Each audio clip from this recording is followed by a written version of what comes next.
Hello and welcome to part 6 of this 10-part series on caged chords and arpeggios. If you haven't seen the other videos yet, click on the card above and that will take you to the short playlist. So in this week's video, what we'll be doing is working out how to link and combine major chords, major arpeggios, and then the major pentatonic scale and also the major scale 3-note per string. So what you're going to do is combine all these things together. Great practice tool, and it means that you can kind of chop and change when you're soloing, improvising, and just making sense of everything. Okay, so what we'll do is I'm going to do in the key of D flat major. I'm going to start with this C shape. Yeah, so C, A, G, E, and D chords. This allows us to start with the C shape. Okay, so it's like doing a normal C major chord, using our second, third, and fourth fingers, and then moving it up. If you're a bit stuck on your major arpeggios, click on the card above and that will take you to the short video on major chords and arpeggios. So C shape, D flat, major arpeggio. Okay, so what we'll do first is go through the major arpeggio, C shape. The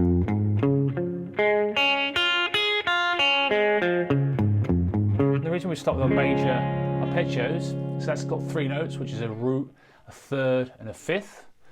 Okay, and then what we're going to do now is we're going to do the pentatonic, which adds the major second and major sixth interval, and that gives you the 5 notes of the major pentatonic. Okay, so this will be the 4th shape. So the C shape is the 4th shape of the major pentatonic.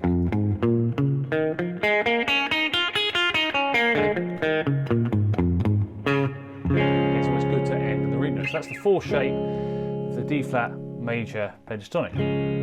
Now, and I know that these are 3-note per string patterns, so they've got 7 shapes instead of 5. So what we do is we assign the A shape, which will go through to 2 of the shapes, the 4th and the 5th, and then the E shape to the 7th and the 1st.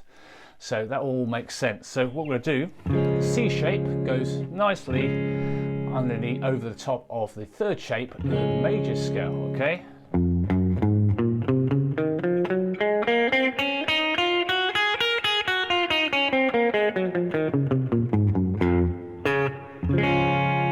The 3rd shape there.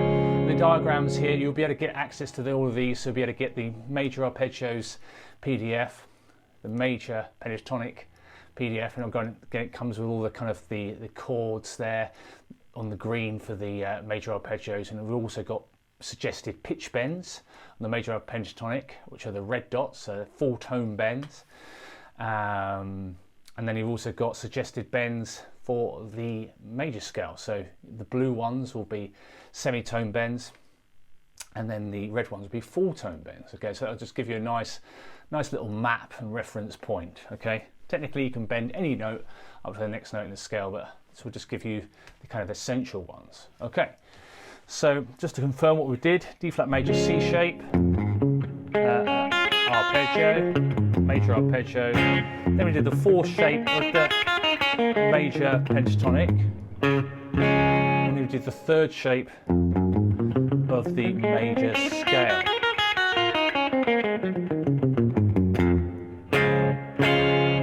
Cool, so now we're going to go into the A shape. Okay, so again we're going to do the same thing, find a D flat major A shape chord, and then we can do the arpeggio first.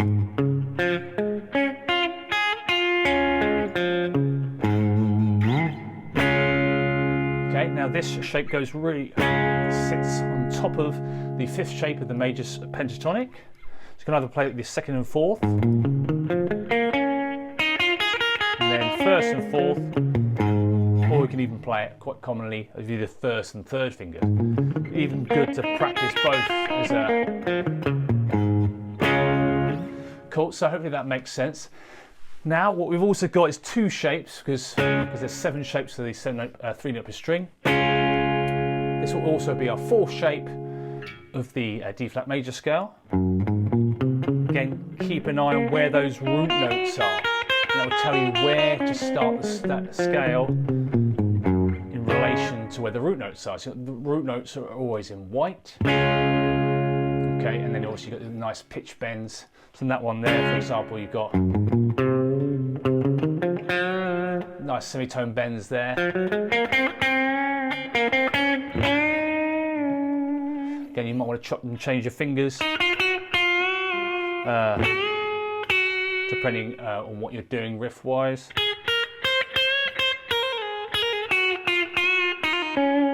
So again, yeah, hopefully those bends will help as well if you're kind of practicing those and want to sort of map out the neck.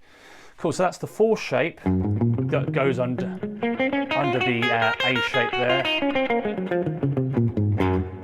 and also the fifth shape, which is a really common one. It sounds great. So yes, we've got the fifth shape of the D flat major scale as well. Yeah, so you'll be able to download these from the shop, Jsmusicschool.co.uk. You'll be able to get all three of these PDFs, major arpeggios, major pentatonic, and obviously all the numbers on these diagrams, what fingers you're going to use, okay? Cool. So that is the fourth and fifth shapes of the major scale, and also your A shape, arpeggio, and the fifth shape, the major pentatonic. So just kind of linking everything together, and it means you can kind of chop and change when you're soloing and improvising as well. Okay, you kind of just know where everything is. You don't often, when you're soloing, you don't just want to use major pentatonic, you know, or just use the major scale. You want to kind of just go blend between all the different things. So cool. So now what we're going to do is we're going to go through the G shape. So the G shape, let's do the arpeggio first. Okay, and then we're going to do the first shape of the major pentatonic.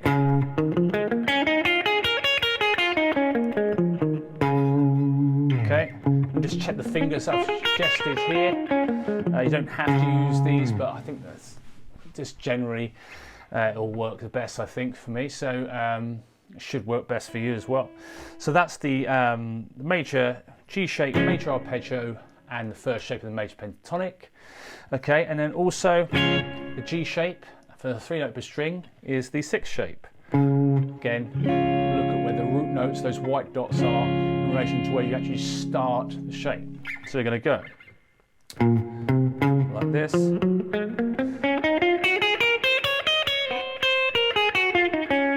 Oops. Okay, so that's the G shape there. And then what we're going to do now, we're going to do the E shape. Okay, so we've got our E shape chord. Now we can do arpeggio. Okay, and then we can also do the second shape of the major pentatonic.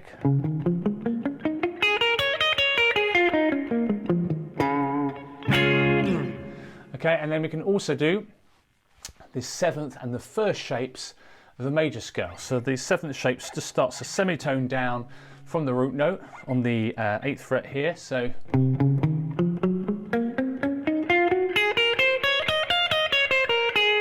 oops. So that's the seventh shape there, and then you've also got the first shape.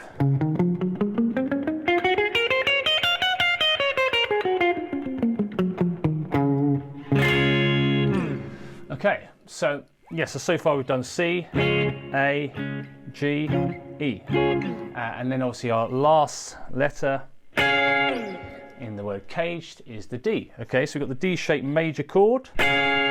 So then we can do the arpeggio first.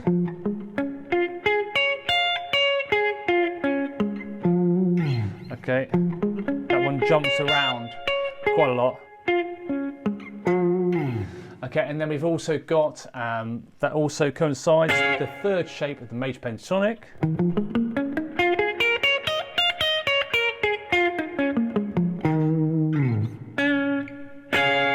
It's also very useful for when you're flipping this on its side to do the minor pentatonic, because you can really know where all the root notes are, okay? So, yes, we've got major arpeggio, and then third shape of the major pentatonic there. Sounds great. And then you've got the second shape of the major scale.